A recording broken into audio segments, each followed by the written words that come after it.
Hi, I'm Victoria Haley from Hoo-Ha PR and Communications. And today on International Women's Day, I'm joined by Sarah Coke, who is Head of Projects for Lokulus, one of our clients.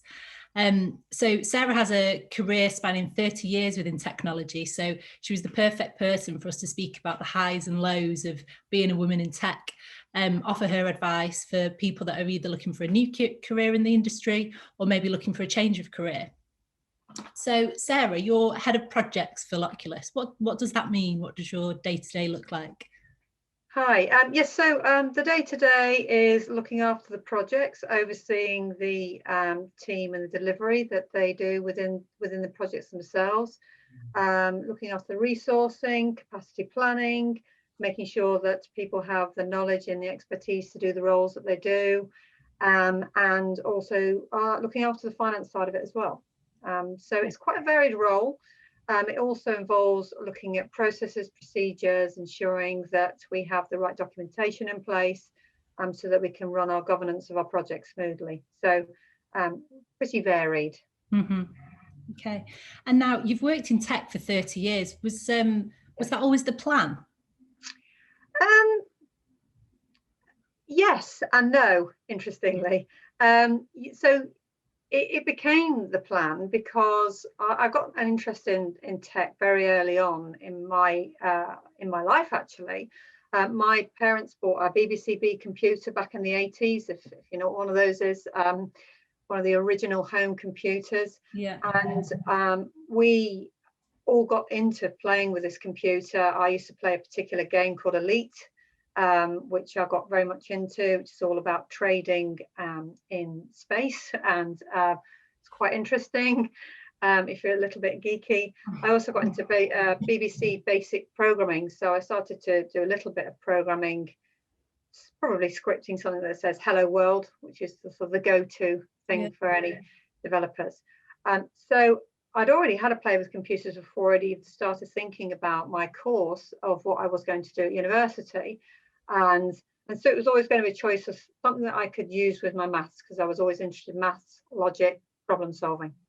So that then took me into doing my computer course, which is Maths, Stats and Computing at Manchester Metropolitan University, which was Manchester Polytechnic at the time. Yeah, and I bet there were very women on the course with it. Interestingly, there's probably about 5, maybe 6 women on the course. So I joined the course. I didn't really realize that would be the case, and it didn't obviously bother me. But I was a bit surprised, I guess, at the lack of females on the course. It was an interesting time. Obviously, it was very much dominated by males that automatically thought they were going to go into a tech type of course, and I chose it based upon my love of computers and being able to do mathematics and looking at statistics, which is one of the things that I was also interested in. So yeah, it was interesting, and obviously from there on in my career, I was very much a sort of a minority in terms of in the industry. When I started in my first role, I was the only female. So yes, it was very much dominated by males. Yeah, and was that quite intimidating? I know that you know, over the years you grow professional confidence, don't you? But was it quite an intimidating start to your career, being one of very few women? Well, I mean, the first role I ever had, I was the first employee, and I was the only female. Wow. So it was a startup company, a software house who are developing software for the health market, and I was the only female for probably a good year, I would say. And obviously more people were employed. We went up to 5 or 10 people in the first year, maybe a little bit more, and eventually there was a female developer who joined. So I was one of many males in a very male-dominated environment. It was very male, so I'll talk about football and all the things that not all men, but generally they like to talk about. So it was intimidating at first, but I think I probably tried to fit in a little bit, but still obviously wasn't massively into football or other subjects or topics that they would talk about. So I had to think about how I was going to be able to survive maybe in this sort of dominated sort of industry. But it was quite a baptism of fire, because I did lots of roles. I started off as a support consultant developer, and then obviously with very few people, you tend to do lots of different roles within a small company. It was very hard. It was very hard work. We did 10, 12 hours days, and the company grew quite quickly in the space of 10 years that I was there. And I think we reached about 60 people, 70 people, maybe even more. And as time went on, there were more female co-workers, but we were still always in a minority, I would say. And how has that changed over the years? It's definitely changed, and it's definitely increased. And more females are getting careers in tech. More females are encouraged to work in tech. They are encouraged in schools. I don't recall ever being told when I was at school, it'd be really good if you got into computers and went into the tech industry. I can't even remember what they said I should do as a career, to be honest with you, but it probably wouldn't have been up there as their choice. So I think there are definitely more females. I think people are being encouraged more at schools with STEM. It's much more accessible, and the technology's changed. If you think about the technology, when I started in the 80s, late 80s, early 90s, it was green screens. It was there were no such thing as a mouse. Mice did not exist, and Bill Gates was some young guy who just come out from nowhere marketing something called Windows, and everyone's thinking, what is Windows? That's a bit interesting. So it was a very different technology, and it wasn't accessible. There was no open source. It was a very sort of tricky sort of coding type of environment to be in, and very memory hungry. So we had challenges with the way in which code was cut, and obviously it had to be very efficient and cut in a very sort of disciplined way. So it was an extremely different industry at that time. So it has changed. I think it's more accessible. I think with the introduction of types of programming languages to schools, such as Scratch, the fact that everybody uses a smartphone, because back in when I started, there was no such thing as a mobile phone, let alone a smartphone. So that has changed things. And people use technology all the time. We shop on the internet, we use our phones for banking. We're using the technologies that we'd never have been using 30 years ago. So it's much more accessible for anybody who wants to get into tech. Now, in terms of role models and mentors throughout the years, I know you talk about nowadays we've got a lot more of a focus in schools of trying to encourage girls or both sexes, but into STEM. But who were your role models or mentors throughout your career? I've had a few, both male and female, by the way. So I remember one manager who was brilliant, and he recognised. I was probably in my late 20s, and he recognised that I had a really good way of I guess, managing situation, project, whether it's resources, people. And so he gave me really good opportunities. He pushed me forward. He almost sponsored me, if you like. I think we talk about mentors, but sponsors are certainly things that we need in our careers, certainly from a female perspective, is somebody who will champion you through your career. And he really did. He pushed for me to be promoted.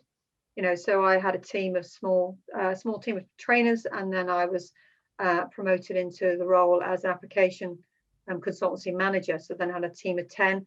So he really was an inspiration to me. I've also had a female role models where I've had a managing director who was an amazing role model.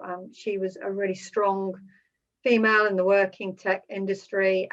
She held her own. She taught me how to hold my own. So she was a really good role model for me. And so they've been both male and female, and they have helped me with the way in which I've shaped how I've done and built my career, but also given me the confidence, because there is self-doubt, I think, certainly in the tech industry, when you are probably in a minority of, you are probably one of the very few females who is managing people, for example. You always have self-doubt right at the beginning of your career, and you build in that confidence, and sometimes you take knocks and then you build it back up again. So they were really important to me. And that's something you brought into Lokulus, isn't it, with the mentorship program? I have. Yes, so we've had 5 new females start in the space of a year in Lokulus, and we've had a couple of graduates that have come along as well. I helped with the recruitment of one, and I volunteered to mentor two people in the company. And I really believe that mentoring is a way of being able to help people grow. It's not really about telling people what your experience is. It's more about giving them encouragement to understand their capabilities, that they where they can go, how they can grow their strengths, and how they can progress in their career. So I felt really important to me to be able to help other people, having done the job for 30 odd years, and seen how the industry has changed, and seen all the roles of delivery that I've done but managed as well.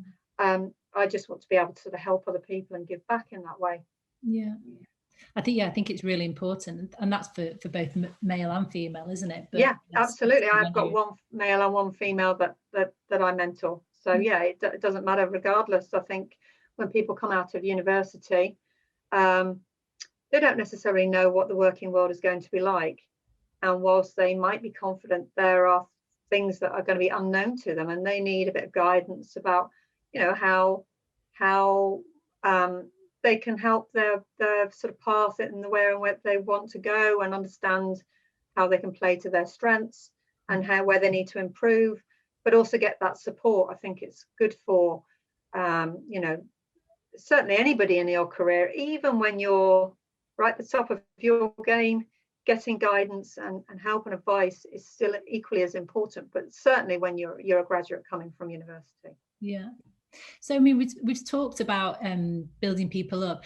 I'm sure throughout your career there's been maybe some career setbacks that could have really knocked your confidence. Is there anything that you think maybe from a female perspective, but anything that could have really knocked your confidence over the years?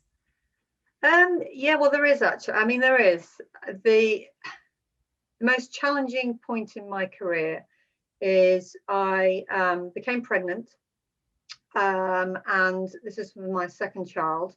And while I was pregnant, and probably fairly well into my pregnancy, I was put at risk of redundancy, and I was told that my role was no longer it was at risk. So it's always the role that is at risk. And I had the option of being able to remain with the company if I took another role, which was basically to be demoted from the role that I was in.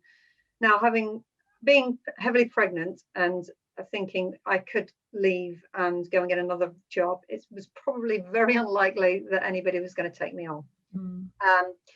So I decided, although it was a really big decision and a difficult one, I decided to take that role and take the demotion to keep my maternity leave.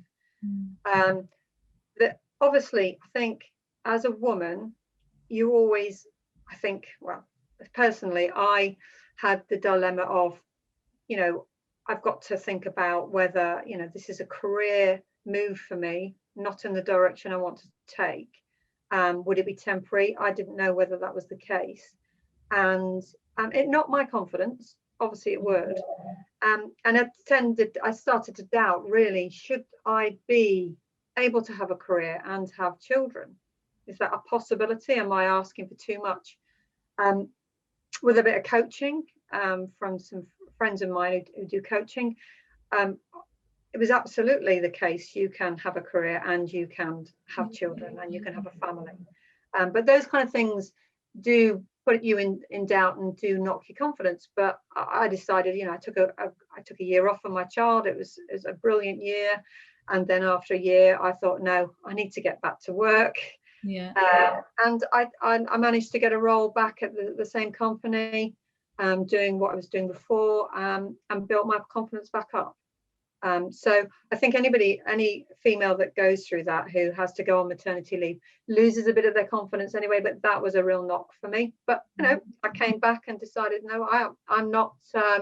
Having built to that point in my career, I'm not going to take that backward step, and I'm going to carry on. Yeah. And another example where coaching and mentorship, whoever that comes from, is really key to getting that confidence back. Yeah, I'm very lucky. I have a very good network of friends from university, females who are all have their careers, and we all support each other, which is great. Yeah, really important. So how do you think we should be encouraging women to get into technology and breaking down those barriers for those that might see it as a very male dominated sector? I think, well, obviously it starts at schools. I think industry and companies can encourage it more. We want the right people for the right jobs. Obviously there's some females that just will not want to do tech, not interested in it, they don't enjoy it, it's not for them.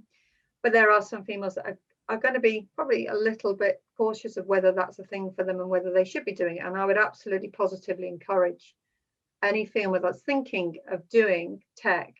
It's a great place to be. It's a very exciting world to be in. It's changing all the time. Obviously it's massively changed in 30 years. Comes with it is a good job. It comes with exciting roles that you can take, and I've had a really good career in it, and I've had the options and the opportunities to travel. So I traveled all over the country with my first role, and then later when I took up a role in consultancy for data warehousing and travel and transport, I was all over the world. So it's a really exciting industry to be in, because it gives you opportunities to change, because technology is changing all the time. So I would really positively encourage it and say that don't be put off if you think that there's lots of males that are doing these roles. We want to get to a point where there's just as many females as there are males. Yeah. And what advice would you give for women setting out in their careers? Is there anything particular in terms of I always say to people that you really do need to believe in yourself from the beginning, and often that's a trait that all people, but specifically women, have difficulty with. Yeah, the old imposter syndrome. I think females certainly have that, and they think that they shouldn't be there, and they think that maybe they're not clever enough. Some of the most clever coders, project managers I've ever come across have been female. And I think that it's to believe in yourself. If you have that ability and that aptitude, and that you are technically minded, believe in yourself. You are just as capable as anybody else to do that, whether you are male or female. So make sure that you really explore what it is that you want to do. If you know that you want to get into that industry, just get the support from schools, from your school, from your university, from any companies that you're working in. Ask for the support, ask for a mentor, ask for somebody that you can talk to, because that confidence builds as you get older, and it will be knocked, there'll be knockbacks, as I've had, but you'll build it again. And as long as you get that support and that advice from people that can help you to make you feel that you're doing a really good job, then you'll grow from there. So I would really positively encourage people to make sure that you've got that support network behind you and give you that encouragement. Great. Well, that's been really, really interesting, and thank you for your time. I'm no problem. Thanks very much. If anybody's got any questions, I'm sure that you'll be open to hearing from them. But yeah, thank you for that. Yes, thank you very much for your time.